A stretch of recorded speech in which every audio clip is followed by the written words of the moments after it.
Welcome, everyone, and thank you for joining us for Lifetime Adoptions Q&A for hopeful adoptive parents. My name is Kim King, and I'm co-hosting today with Libby Denniston, and we are two of the coordinators here at Lifetime Adoption that work with families at different stages of the process, and as well as Libby also has worked for many years on the birth mom side of our services. So we're here to help answer the questions that you have on your minds. And if you are new to Lifetime and have never filled out your application on our website, I invite you to do that. That is a streamlined application online. It is a free application at lifetimeadoption.com/apply, and there is no obligation with filling that out. You are simply saying, hey, I am here and I want to start this conversation, explore a little further, and you're able to share with us where you are in your adoption or consideration of adoption, and then we can help guide you from there to help you reach the goals that you may have, whether you're deciding if adoption is the right fit for your family, or if you are mid-adoption and looking to change gears, maybe you're returning for your next adoption, whatever the case may be, we are here to help you, and your application equips us with some basic knowledge of who you are and what you're looking for, so we can tailor fit that information to meet your needs. So you can fill that application out online at lifetimeadoption.com/apply. And of course, you can always call in with any questions you may have. Obviously, you're here on the Q&A session, but if you're listening to the recording later, or maybe you just want to talk with us one-on-one and get into more details of your situation and questions you have, you can give us a call at 1-800-923-6784. That is 1-800-923-6784. Or you can email your questions to apply, APPLY, at lifetimeadoption.com, and we will make sure to get your question forwarded over to a coordinator that can begin to assist you and have that conversation with you. You can also join us on our social media, and on Facebook, we are at facebook.com/open.adoption, or generally, if you just look up Lifetime Adoption Center on any platform, you will find us. So we're excited to have you here, and with that, Libby, I will hand the conversation over to you. Thanks, Kim.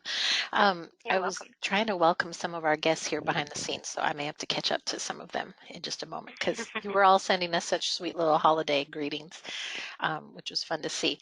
So that was part of the reason, too, that Kim and I wanted to get together and do this webinar this week instead of waiting till later in the month, because we know that the holidays come with very full brains. We have long to-do lists and a lot on our minds.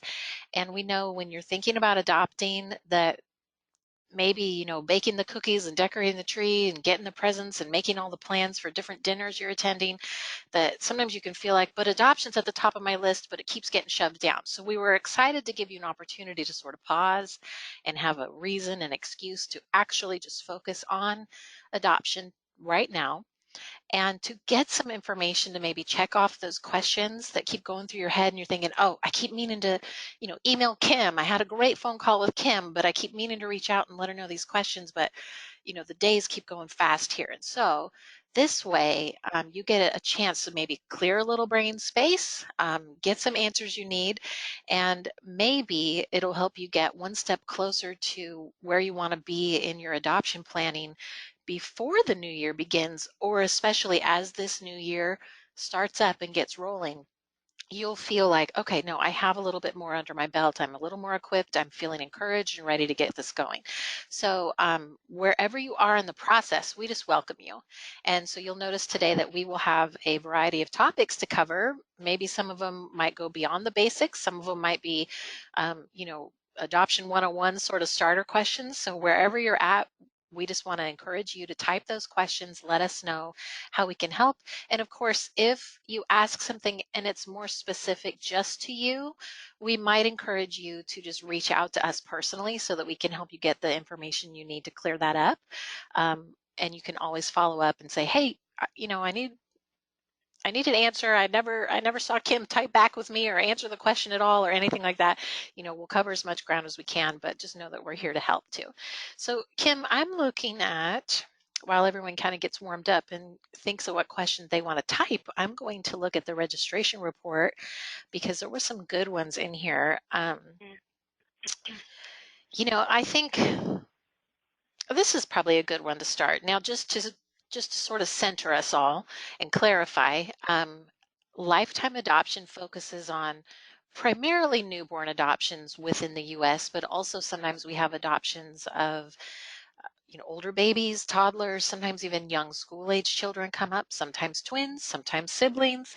The majority of our adoptions are of healthy newborns born in the U.S. We don't do international adoption, and we are not affiliated with the state to do any kind of foster to adopt sort of situation. So what we're working with are women who have 100% custody of their child, even if they're pregnant. They're not involved with foster care is what I'm trying to say. um, Yes. They and have all rights. yeah, Yes. they want All to their rights intact. voluntarily make a permanent adoption plan, usually from the time a child is born. But like we say, it's never too late for adoption. And so there are some women that call us later and say, I really tried to make it work, but my baby's 6 months old now. It's just not going like I thought it was going to go.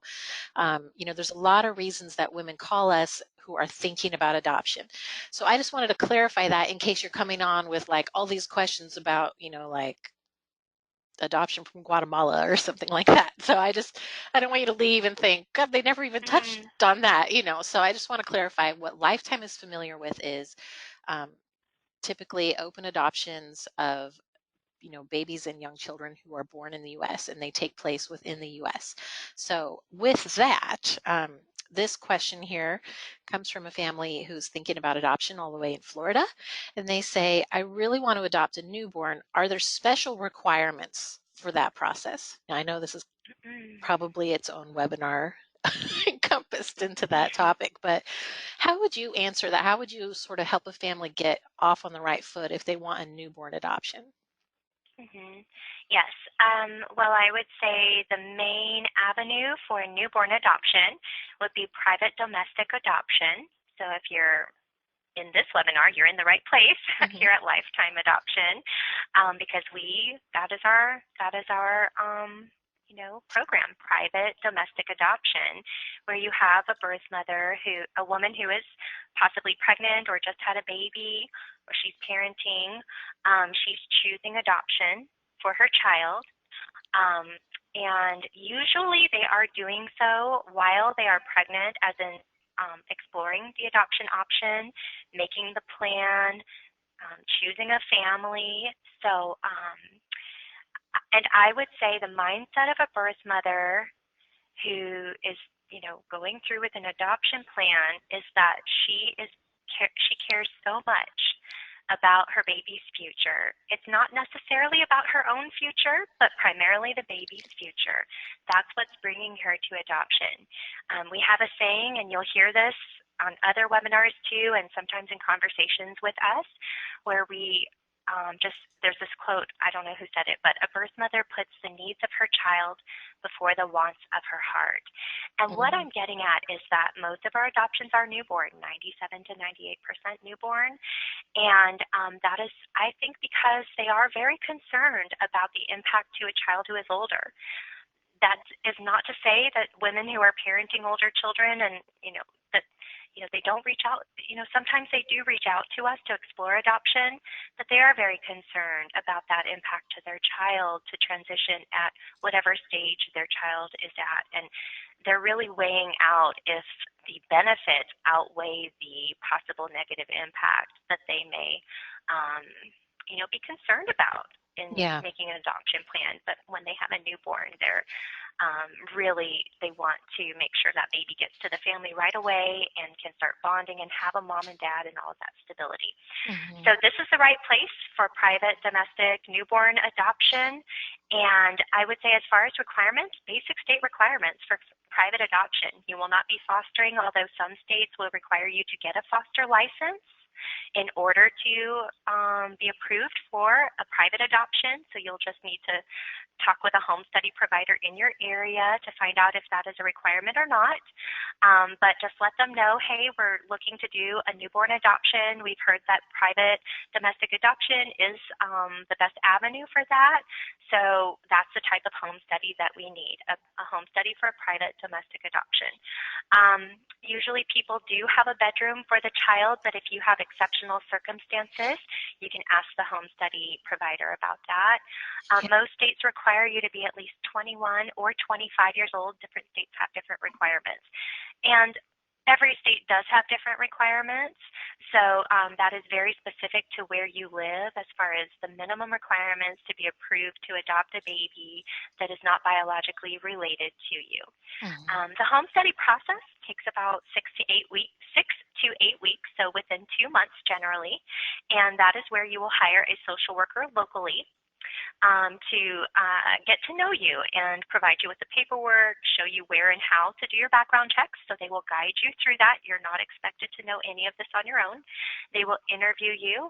If you're a married couple, they will interview you together and separately to just make sure that everyone's on the same page with their intentions and desire to adopt. They will have you go get a physical from your doctor's office to share that to say that you are officially in good shape to parent a newborn, to meet the physical needs of a newborn, or that you have a plan in place if there is a reason why you are not able to meet the physical needs of a newborn and a child that grows up.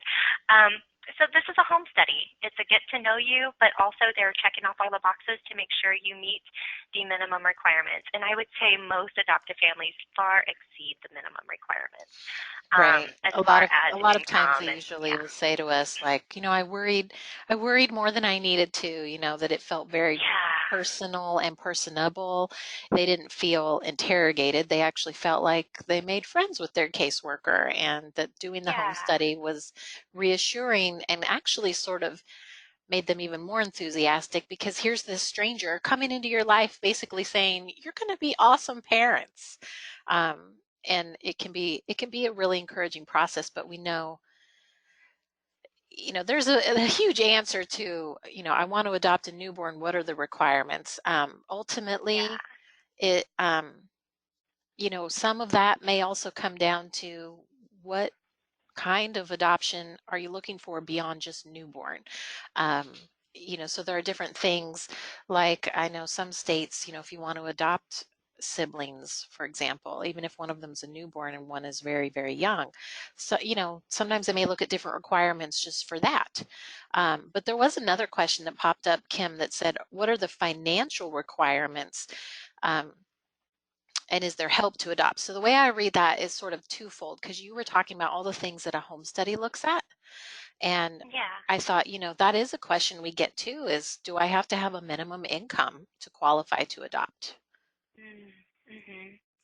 So every state is going to have a minimum income requirement, and I know everyone has, if you're self-employed or you have multiple businesses, or maybe on paper it doesn't look the same as what it is in actual real life and your ability to provide.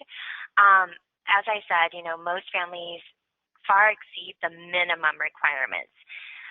The way I look at it as far as income requirement, obviously it's going to differ state to state because of cost of living from state to state. Right. They want to know that you can provide for this child without the assistance of state aid or government aid, but that you are able to provide for this child and any member of your household beyond the poverty line, basically. So, I mean, if you are beyond the poverty line, then you are most likely qualified as far as the financial part. But of course, the caseworker that you work with, she will, or he, but usually she, will let you know what that is and take a look at everything as a whole, tax documents and your income and your ability to pay your bills month to month.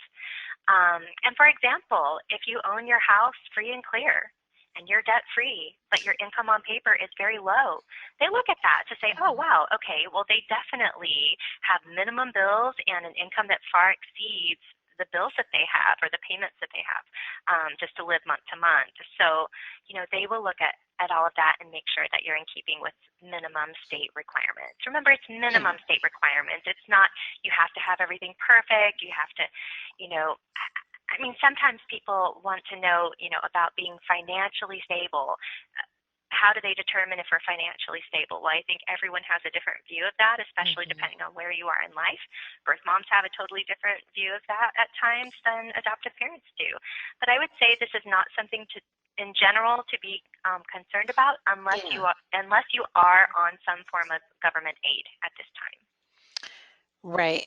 I will say even then, sometimes you can't always control if there's a layoff or a company closes or something like that. We have worked with families before that have said, oh my goodness, we Yeah. were approved to adopt and my husband just lost his job. So Yes. the home study provider just wanted to know what's your situation, what's your plan. It wasn't so much like, Right. okay, well, you're disqualified now, because of circumstances. It was just, okay, no, let's talk about what this plan is. Where are you to sustain yourself until you get a new job, whatever that may be. So again, it's very personal. It's not always, I don't want to say black and white, because there are state Right. laws. There's state laws involved for sure. But everyone has a little bit of different circumstance. Like I love this question from Meredith, thank you, where she says, my husband is a farmer and he's not home as much as he would be with an average 8 to 5 job. He usually gets home around 8 o'clock at night or sometimes later if there's urgent matters on the farm. Would that affect our chances of being approved to adopt? And I would even add to that you might even be wondering, would a birth mother want to choose us if she knew that that was the way our family lifestyle was, where we had a little bit different than the conventional sort of Mm-hmm. Monday through Friday, 9 to 5. Um, I just want to say right off, some of my favorite families to work with have been the farmers and the ranchers Yeah, we've helped because I many totally farmers admire over that the life. years. Yeah, I know it's hard work, but Yeah. it's really fun when I get to build a profile for a family that has lots of livestock and animals because that's where like a lot of my cousins' backgrounds are in too. So it's familiar to me.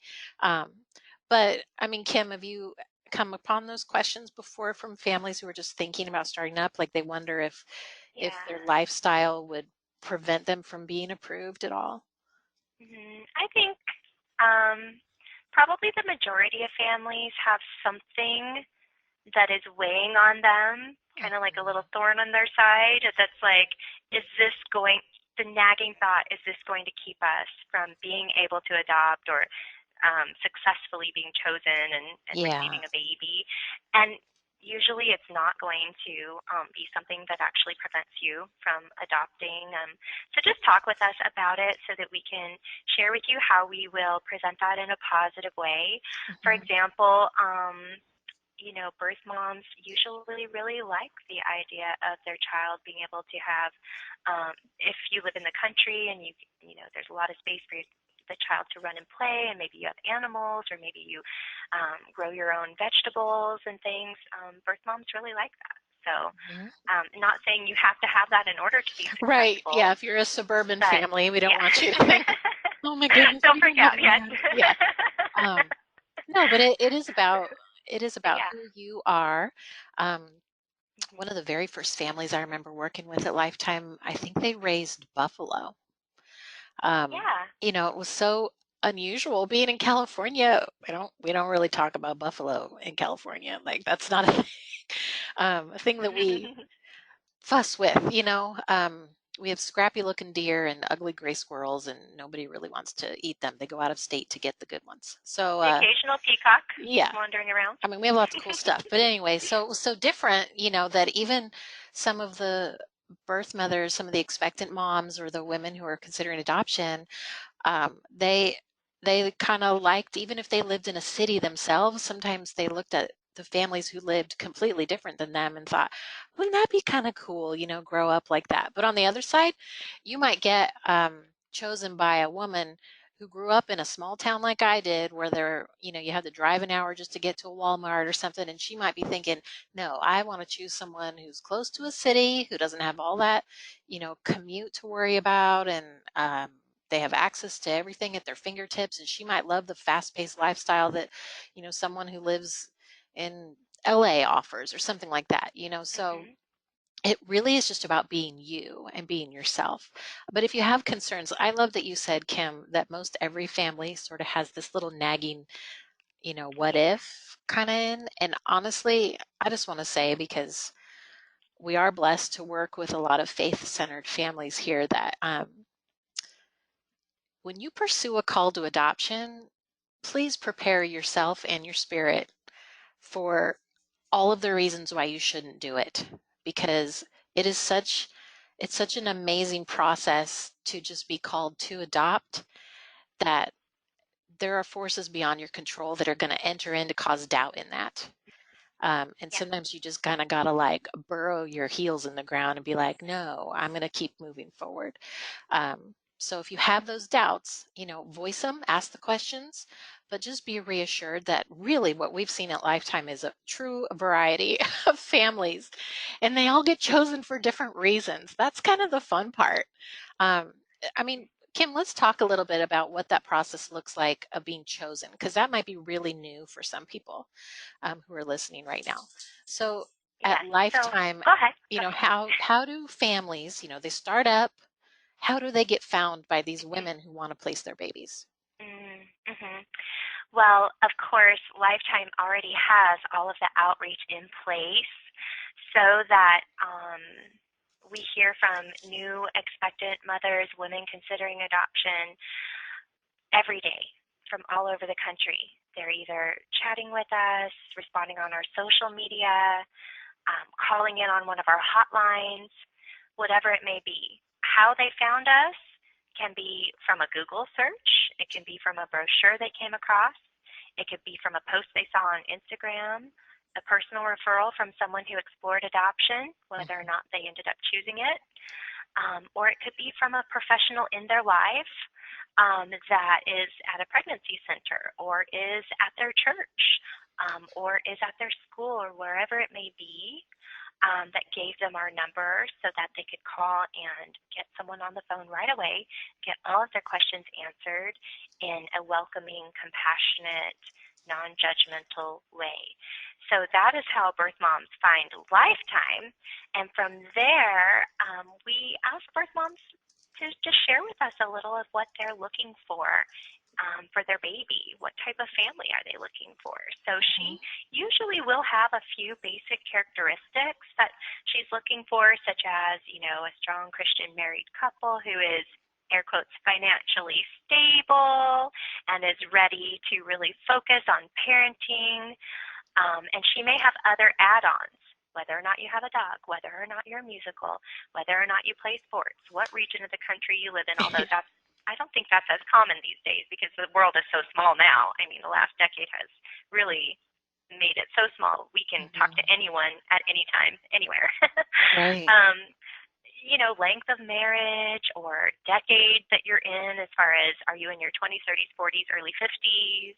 Do you have other children? So this child, will come into the family with an older sibling, or will this child be the first? Will this child possibly be the only? Those kinds of things she may voice to us, but we're also learning about her.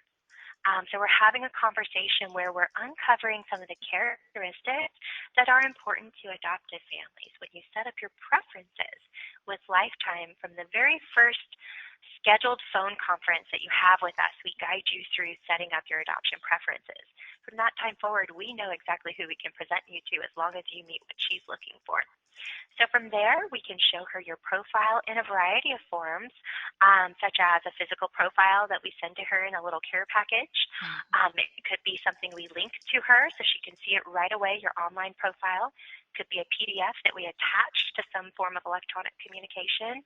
Um, it could be your video that we show her, and she may have already seen that online and then called us because she liked what she saw in your profile or video. So that's how we can share the word about who you are, and we help you create your profile. You're definitely not on your own with that. Um, Yeah, I mean, it really is amazing. One of the first things we usually ask when a mother calls in and says, like Kim was describing, when she initiates the call to get more information, we ask her, what kind of family would you want to consider? Because at that point, she's undecided still. Um, but then when she decides, okay, I want to take the next step, and she's chosen a family, we always ask, why did you choose them? What stood out? And it's funny because sometimes the answer to that doesn't always come out right away. Sometimes it may just be sort of a gut feeling or an overall impression that they got about that family that made them feel they could trust them, or that they felt safe, or recognize something familiar, whatever that was. And then sometimes it's as their relationship unfolds, that something may come out like that really, reminds them, this is the family, like this is meant to be, and I can't picture this with anyone else. So it's always really sweet, and that's what we love about the opportunity you get um, at Lifetime to get to know your child's biological mother, and sometimes other people in that bio family too, is that you just never know the possibilities of that connection, and like what things you may have in common, or what things you may learn from each other, or sometimes even the ways that you just inspire her to go on, to maybe pursue a dream or a goal that she was always holding back on because she never knew anyone in her life that actually believed in her. And here you're, building this relationship with her. She may be totally inspired by you to start making different choices in her life. So it is really unique how each of these come together. Can I add, I also want you to know, if you are a single hopeful adoptive mom, that we have been very successful for our single adoptive moms over the years, Mhm. working with a small handful at a time in the program so that they have a good opportunity to be successful. So, when you hear us talking and we say couple, include yourself in that, because we do mean the information for our single adoptive moms as well. Actually, we had a great question from someone in our audience who is thinking about becoming a single adoptive parent. And she said, how do I tell my friends and family that I have decided to adopt? Hmm. Yes. So I think the fact that, and I know who this is, but since you have already chosen your path and taken the early steps, I think that is a really good time for most families, for most adoptive parents, to share with their close support network that they have a desire to adopt and plans to adopt, and Mhm. just be prepared for lots of questions. Often people don't realize what all that involves. They just think you sign up to adopt, you make yourself available, and it's as simple as that, and then a baby comes to you. But we all know it goes much deeper than that, as far as the process and investment of your time and financial and energy, and the process on the birth mom side too, when she has chosen you and you're making this adoption plan together and you're traveling to the hospital, and there are so many questions in the air at every step of the process. So just be prepared that they may have a different view of that and may have a lot of questions. But the more you know about Lifetime, the more confidently you'll be able to answer the questions that they may have for you. Be prepared that they may also share with you any stories that comes to their mind regarding anyone who has been touched by adoption, whether it is positive, negative, recent, 50 years ago, or just something they saw on a TV movie. So just be prepared for that. Kind of like when people find out they're pregnant and everyone wants to tell their horror stories of labor and delivery. Just be prepared for that. Take it with a grain of salt. But I think that, I'm glad you're saying giving, that. Not to interrupt you, yeah, Kim, but there was yeah, actually a yeah, question sure. earlier that you're kind of reminded me of. I was going to read it because the way she worded it was so honest. She said, I've been considering adoption for a while, but the research is very overwhelming, and I read horror stories that can discourage me a little from going through with the process. But I think about the joy it will be to actually adopt, and so I try and disregard the stories. But that is a reality. I will just say, because I work as part of Lifetime's behind the scenes teams, like on social media and web, and doing some of our networking and education. Um, a lot of people as with all things Yelp and review related or anything like that, a lot of people only take time to leave feedback or to leave experiences somewhere when they have something outrageous or only a part of their story to vent about. So you always have to ask yourself, is there more to the story? Um, is this person coming from a place of where they were fully informed, educated, supported, walked through the process, or did they go rogue and try and do things on their own, only to find out that it compromised their adoption, but they're not telling that part of the story. So Yeah. when you hear those things, you do have to ask yourself, is there more here than is being shared? Because some details also don't belong online. But on the other side too, if someone is just like, I have a friend, I mean, it's almost like she's never personally adopted, but it's almost like she is not aware that adoption is a very bittersweet process. There's a lot that goes into it, and it requires a lot from both sides to come together for this child. And she's just very sort of Pollyanna about it. Like, adoption is beautiful, it's wonderful, and like goes off, and it is, but it's more than that. It's bigger than that. And so sometimes you get people from one spectrum to the other that Mm, yeah.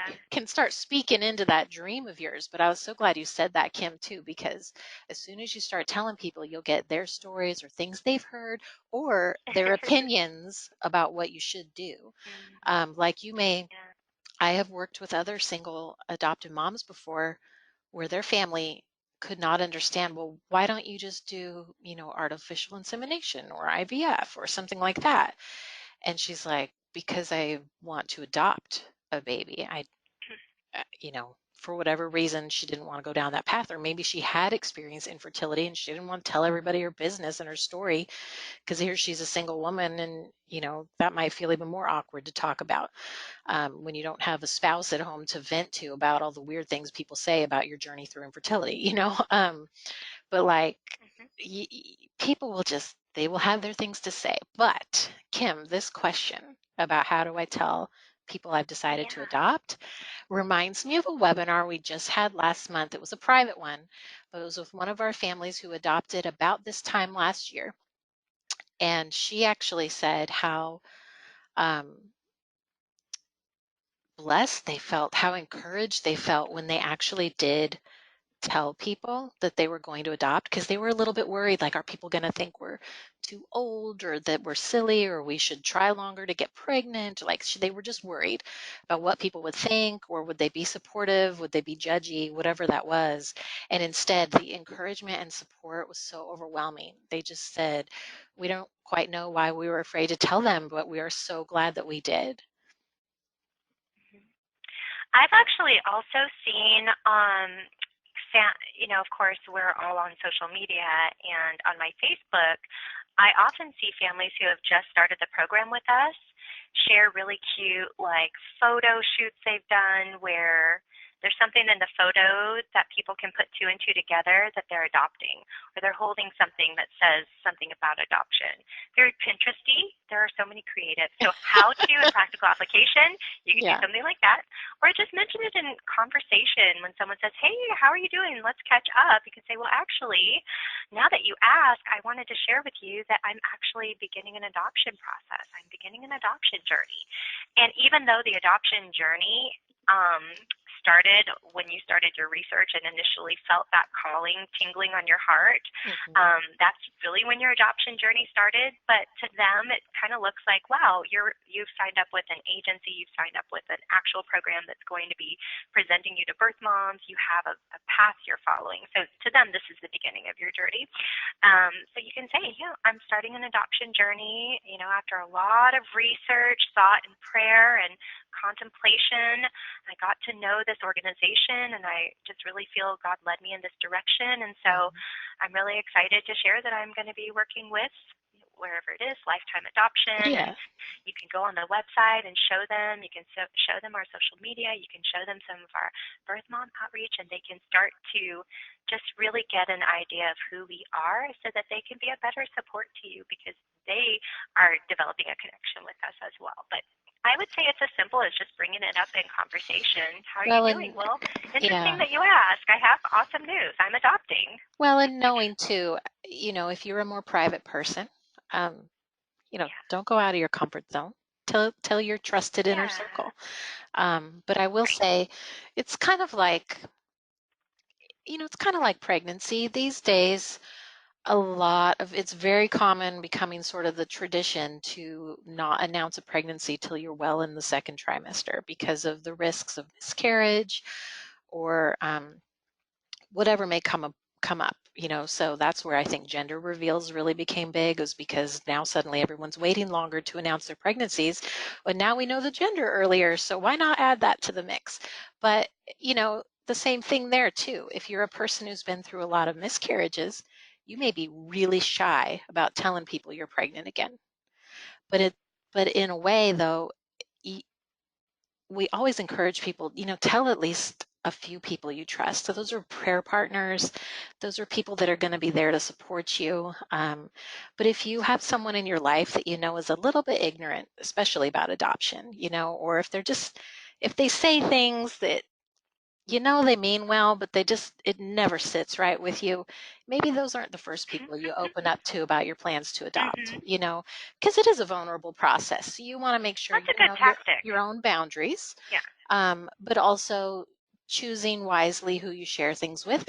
But if you're a very open person and you're like, no, I want to slap me a cute photo up on Facebook and announce it to the world, then go for it. I will just say, and we've talked about this a lot behind the scenes with our currently waiting families, do not feel obliged in any way to disclose a ton of personal information about the adoption process to everyone on Facebook. I would always keep a little bit back. I would just say, hey, I'm hoping to adopt. Um, if you know of a woman who's thinking about adoption, I would love for you to give her my agency's phone number and tell her to ask for me. You can always kind of network like that, but mostly it's okay to just say, um, in in 2020, I'm pursuing adoption. Please keep me in your prayers, and you know, just excited to share this news. Like, you don't have to make a big deal out of it, um, but it's really personal. It really just depends on the family and how comfortable they are sharing it. This is also a question that sometimes families who are already parenting ask. How soon should we share with our children? I think it Mm. just depends on the age and stage of your child. If they're young and if you know that a month is forever to your child, it might be too soon. Right off the bat, you might even just wait and share about the adoption plan with younger children until you know that it is a done deal. Um, Irrevocable, no going back, this is your new baby brother or this is your new baby sister type of thing, that you can fully legally say that um, Well, with to that your tip, child that Kim, you're already I will parenting. say, if you have a child that's old enough to talk, your home study provider is going to talk to them. Yes, yes, they will. They will. But that doesn't mean that it's set in stone in your Right, child's mind. right. Because once you say to a 4-year-old, we're getting a baby, which is what they hear when you say we're adopting, we're Mhm. getting a baby. When? Are we getting a baby today? Are we getting one today? Is it tomorrow? Is it this weekend? Why can't we just go pick them up? You know? So, yeah, I've had where families just say, we just shared with our children that our hearts and home are open and we want to get the paperwork in place so that if Yeah, an opportunity comes our way, we're able to move forward. we're And ready. hey, a Yeah. baby may come along that we help take care of, or we might be talking to someone. And when God says it is so, it will be so. Until then, we're available, to be a blessing to others and be that family they can talk to or be that family they can consider. And we're open to the possibilities. Um, and that you might actually take care of a baby for a little while for a mom who's having a hard time. And Mhm. then if it ends up that you adopt that baby, let's say that she has 2 weeks to change her mind, and for those 2 weeks, you do not necessarily present to your 3-year-old that this is your baby brother, but you can just say, hey, we're just taking care of little so and so until their mom, can get, she's not feeling well, and we're just taking care of this baby for now. Yeah, And it then really once it seems is to depend on the secure, family. yeah, Like it really does. you know your Yeah, child. That yeah, nobody knows their child like the parents. So if yeah. if you have a child, maybe you've been through the adoption process before and it fell through. So this time, with another match, you might feel a little more cautious about how fast you include your child in the new match news. You know, Yeah. I will just say, and if you're not sure, you can always ask the people that are walking you through your adoption, like what their opinion is. Maybe even ask if your child's a young school age, maybe talk to the teacher and say, this is what's going on in our lives, especially in case we have a last minute thing and we need to, pull Mhm. little Johnny out. Grandma's going to get him after school or something like that. You may want to give someone else a heads up to help you support your child. Um, Yeah. but I would say not to over stress about it, to be thoughtful, but parents really know their kids. Even within a family, you could have multiple children. And I'm sure those of you with multiple children would say, each one of my kids handles things differently. So you may even have a different sort of approach between even two kids or three kids to Yeah. share your family's news and updates about the adoption. But yeah, And I have a 17-year-old, so I would tell her the way it is. This is how it works. These are yeah, the possibilities, and we know we're adopting. We don't know which one we're adopting or with whom, but we know we are, and yeah. it's in God's hands. And don't miss out on this being a faith walk lesson. That a child who can observe and see what you go through can just really see you living out that this is in God's hands. That God is in control. So Kim, there was a good kind of logistic question that popped up in two places. Now, one family said, what if I live in two cities within a year? And another one said, I want to get back to, I live in two states due to my career. What are some challenges my spouse and I might face with adopting? Yes. So if you have multiple homes or multiple places where you spend your time, a home study provider generally wants you to have your home study done in the location that you spend at least 6 months out of the year. 6 months in a day type of thing is kind of a rule of thumb. So wherever you spend the majority of the time. So if you have, maybe 3 months over in one state, but the rest of the year in another state, then that primary is where you would have your home study. So, and every home study provider is going to help walk you through that as far as what the requirements are. And maybe if you want to get one in both, a home inspection in the other home too, you may be able to add that on. But it's just generally one home study in the primary. So where you pay your taxes, that type of thing. Yes. And I just want to emphasize, if you move, because I know we've even worked with families before where they're starting the process and then a move comes up. Um, Now I'm a slow mover. Like I usually know well in advance if I'm going to move. But there are some people that just because of their job or even their personality, like they will move in a hot second. But if you know Yeah, you're going to move in the middle of your home study process, you're probably going to have to start that home study process over unless it was just literally down the yeah. street. Um, so be mindful of that too. But like what Kim said, logistically, um, you know, wherever you spend the majority of your year, it sounds like, Mhm. even if that's just one day over that 6 months. But, Mhm. if it's an equal split, maybe you just need to talk to a home study provider in one of those places and say, we want to adopt, but here's our situation. We own homes in two places or we rent in two places. We live in both these places. Uh, what do you recommend? What do you think? And I'm sure that they've heard it before, so they would be able to give you the best guidance. Also, there may be military families listening to this. If you are a military family, you probably already know that you would just have your home study done in the location where you are stationed. You don't have to have it. You don't have to really involve your home of record. Yeah. And we love military families over here at Lifetime too. So we know sometimes there are questions that come up just because you are in the military. So please always feel welcome to reach out to us with those questions because we may need to get you some one-on-one guidance rather than a general Yeah. answer. Yeah, specifically for like timing, trainings, deployments that you have coming up, talk with us about that, share what's going on, and we may have some follow-up questions too to help put the pieces of the puzzle together and lay out a plan for timing as far as what steps to take when, and maybe if it's time for a pause, or maybe if right now is the perfect time and you need to jump forward. Mm-hmm. Kim, I know this topic comes up, and I meant to kind of circle around this when we were talking earlier about financial requirements to adopt, but we Yeah. had a couple people say, I understand the costs to adopt, but how do most people cover them? How do most people afford to cover the costs of adoption? So, hmm what do you see with families that start up at Lifetime? Like, how are many of them, budgeting or coming up with the money to pay for the expenses involved with a, professional adoption? Right. So there are three kind of avenues they pull from. One would be savings, the other would be fundraising, and the other would be financing. And everyone has different feelings about all of those. You may have strong feelings about taking a year to save or 6 months to save, and you may really prefer to finance. Or you may say, you know what, we have gotten ourselves completely debt free and we want to take 6 months to save up, you know? So it takes time and planning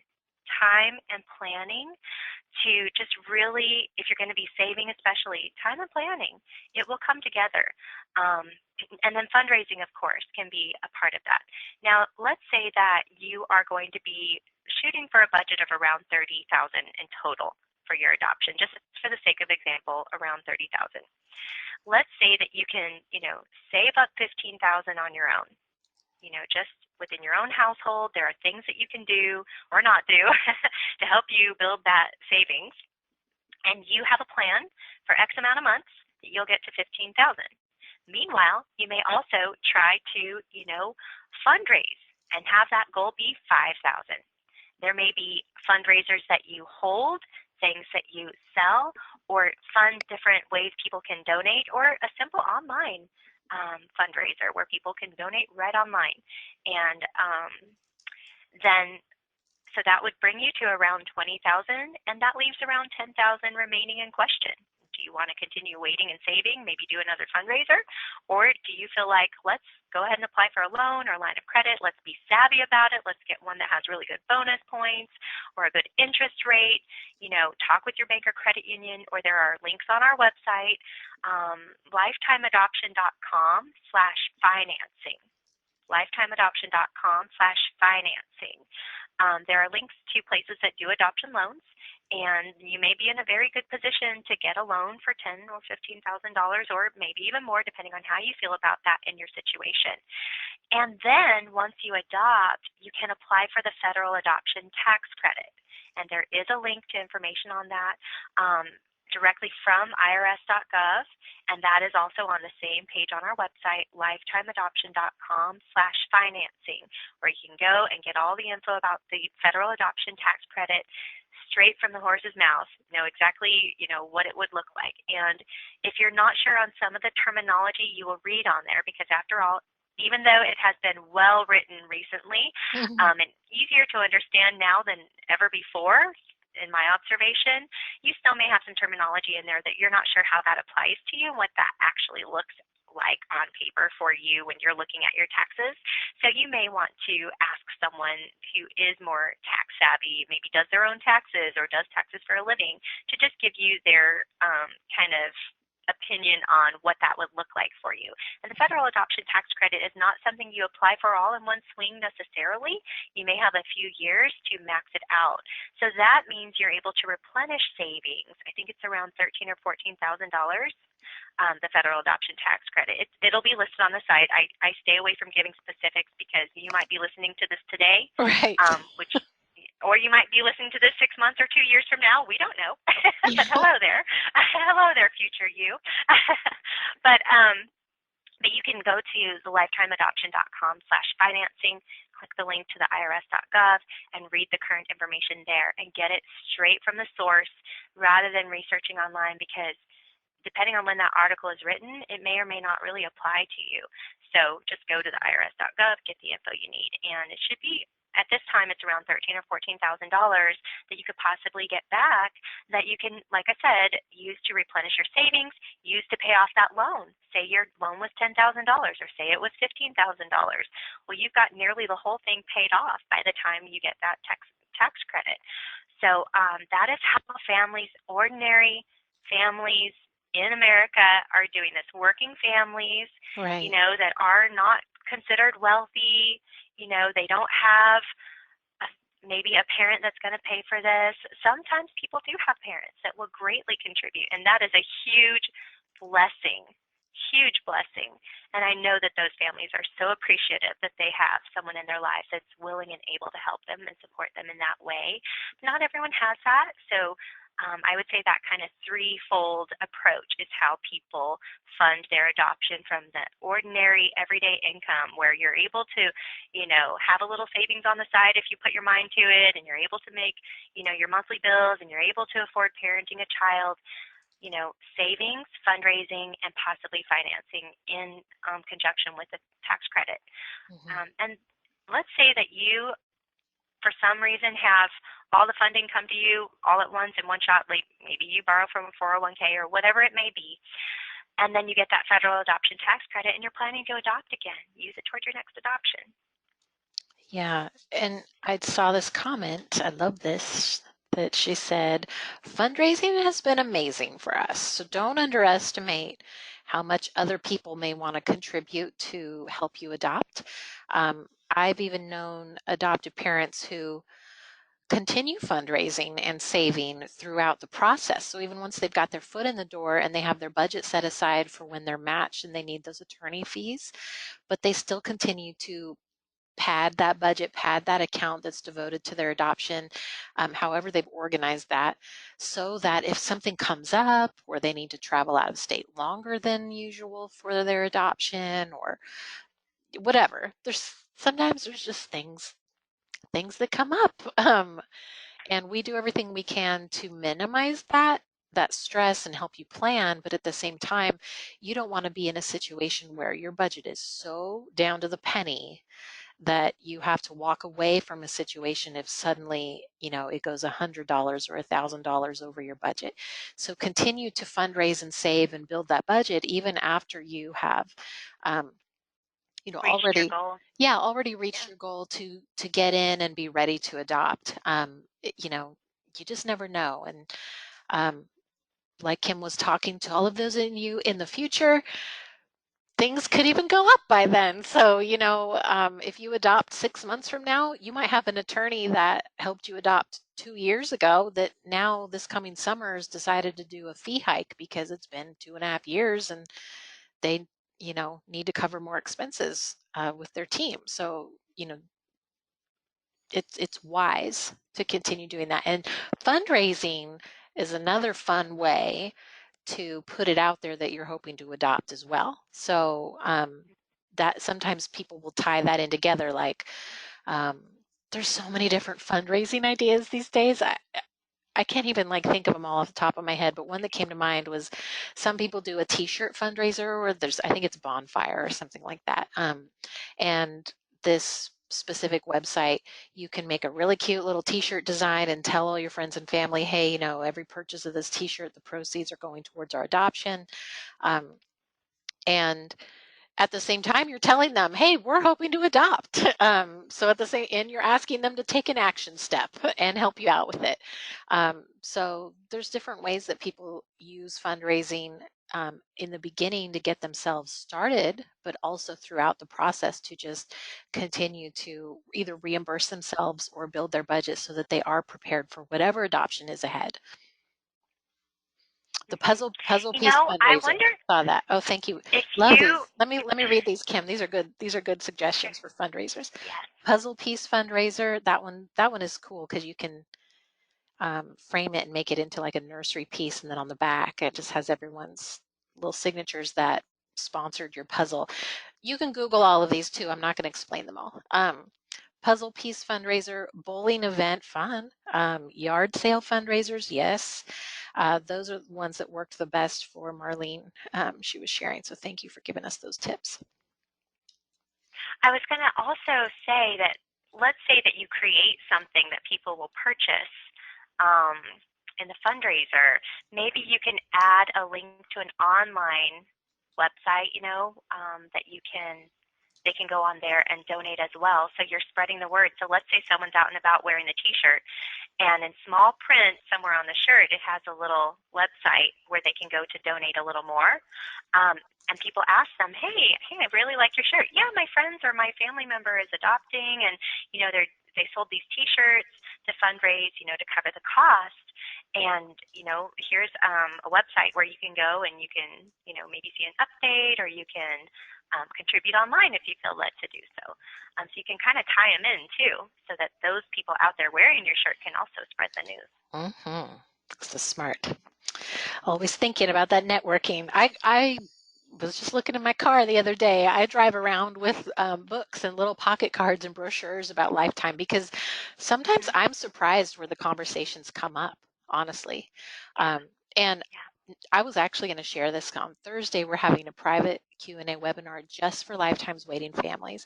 But I know this family is listening right now, and I was going to brag on her on Thursday, but I'm going to brag on her now since we're talking a little bit about how you tell people you're hoping to adopt. They included a link to their Lifetime website and their Lifetime, like to their adoption Facebook page that they set up, in their Christmas card. So Ah. people got their beautiful photo Christmas card, and then it had their adoption link on there too. So you also never know who might keep that beautiful picture of your family up on your refrigerator, and then 6 months later find out that their neighbor's daughter is pregnant and not sure what she's going to do, and you start telling her about your friends, and you whip out this beautiful Christmas card and say, actually, I think this is the link where you can reach them. So there's all kinds of ways that you can spread the word about hoping to adopt. And we were talking about fundraising too, but that is another way, like you were saying with the T-shirt, Kim, that it's Mm-hmm. everything can be a little twofold in there too, that you're including others as part of your plan, as you feel comfortable. So this has been fun. We haven't done one of these in a while, so I was really glad to see I these know. questions come up. I'm gonna scan really fast to see if there's anything else that we must cover today. I think we kind of got the Quick, if gamut there of are it. twins, will the cost be the same? Depends on the program. It depends on the adoption professional you're working with. With Lifetime, the cost does not change even if you adopt one baby or twins. You can talk with us a little bit more about how our service is set up. But if you have a birth mother choose you that is placing twins, you do not pay anything extra to Lifetime for that. You may have a little extra cost as far as the legal work, because it is two separate adoptions that they're spending time going through all the steps. But that, you will not see double or anything like that. Well, you're going to be seeing double babies and more cost in the upbringing, but as far as the adoption, not really, not really. Um, there was a question earlier that said, do birth families ever place their babies in homes that already have multiple children? I hope that it was Yeah. clear, because we were talking earlier about if you already have children and you need to tell them you want to adopt and grow your family. Yes. Some of the moms that we work with love the idea of giving their babies siblings, just automatic ready-made family. Yep. Lots of support. They know that that child will grow up with big brother, big sister there. As adults, they'll have each other. And I think that is also why a lot of our families are adopting, because they were able to have a child or adopt a child, and they feel strongly they want a sibling for their child, whether their sibling will be close in age or, just because of the natural course of events of life. They might be a little further apart, but they will have each other. And, as far as their relationship together, too, when you're adopting a sibling for the family, it depends on personality, not as much age. Absolutely. And again, as we wrap up today too, I just want to encourage any of you, if you have a question that goes beyond some of the basics we were able to cover today, or that is a little more specific to you, like what if I have 12 dogs or whatever that might be, something that's on your mind, what if, there was a question earlier that said, we're building a house. Should we wait to do our home study until we move, or should we start now? There's kind of a lot of little questions that fall within that. Like, are you going to live in the same Talk to state? us. Yeah. Yeah. Mhm. How far in the future? Like, I have a couple friends and relatives that built homes, but it took a year to build them. So I wouldn't tell you to wait a whole year if you're ready to start the process now. But if you're moving like in 3 weeks, I might say it's worth waiting. Um, but different things like Yeah, that, we really you need can to always know reach out more. to We us. need to know Yeah. more. But there's Yeah. always Mhm. there's always a little bit more to the story, like I was saying earlier. So there's not one pat answer that we could give to every single family, and that's really the beauty of modern adoption, is that it is so personal, and we really want to help you get the answers in the direction you need so that you can decide what is best for your family's future. So Yeah. really encouraged to see all of you joining today, and we hope this was helpful. We hope it encourages you too as you go into the holidays and you sit with friends and family who might be asking you questions about your family planning, or if you are going to pursue adoption, or where you are at in the process, to just know that you had a chance to sit today among other people who are just like you. And it always gives me chills when I think of that, because you can feel so alone when you're in the adoption process, because you may not know anyone else in your personal circle who is going through it. But when you come to Lifetime's webinars, I'm here listening with fellow adoptive families who, may be ahead of me in the process. Maybe they remember what it was like where I was at the beginning, but you're a community of people with adoption in mind, and you all understand each other in a way. And that's why these questions are so helpful, not to just the one who asks, but to all of you listening. And so we just want to say that we hope as you move through the holidays that that we are here for you to help get the information you need, and that we are praying that you find the right answer and solution for your family, and to let us know how we could be a part of your story and a part of your journey as you do move forward, especially into the new year, to see what's ahead for you in this call to adoption too. So Kim, do you want to review the contact information before we wrap up? Sure, yes. So you can always reach out to us by phone, especially if you have one of those questions that we should really talk more about, and we can ask you more questions, get a full picture scenario going. The number here is 1-800-923-6784. Also, next steps. Get questions answered, request information. You can email me, kim@lifetimeadoption.com, if something went unanswered, kim@lifetimeadoption.com. Or if you heard something on the webinar you want to ask me about, or you want to request our general information, such as what services we provide and what the budget details are, what are the aspects of the different fees along the way, what is a general estimate of the cost, just email me, kim@lifetimeadoption.com, and I can send that right over to you. So if you are just starting out, be sure to fill out that application that I mentioned at the beginning. That's at lifetimeadoption.com/apply. It is a free online application, very streamlined, and does not cost you anything and does not obligate you to anything. Simply starts the conversation, lets us know you're there.